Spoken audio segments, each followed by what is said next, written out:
বৌমা, কি হয়েছে মা? কাল হচ্ছে মাছের তরকারিতে চুল, আজ মুড়ি ঘন্টেও চুল। আমি কি করব বলুন?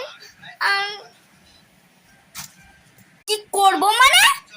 আমরা তো রান্না করেছি, কই চুল তো পড়েনি।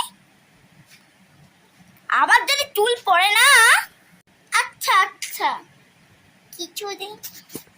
মা চলুন, নাপিতকে কল লাগিয়ে দিয়েছি আর এসেও গেছে। নাপিত? কিসের নাপিত?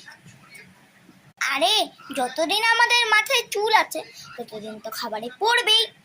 আর যদি আমরা চুল কেটে ফেলি তাহলে তো আমাদের মাথায় চুল থাকবে না, রান্নায় চুল পড়বে না।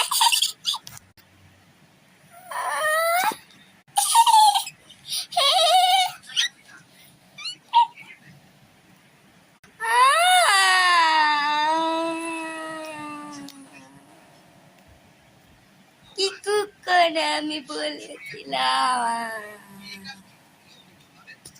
আমরা মেয়ে মানুষ, আমাদেরই তো চুল পড়বে বৌমা। কোনো আমরা মেয়ে মানুষ, আমাদেরই তো মাথা থেকে চুলটা পড়বে, আর কাদের মাথার থেকে পড়বে?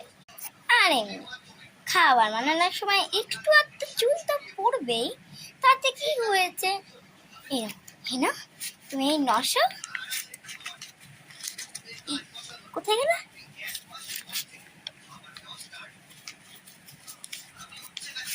তুমি 920 টাকা দিয়ে নাপিতকে চলে যেতে বলো। স্যারের কাছে কি হবে কোরবানি?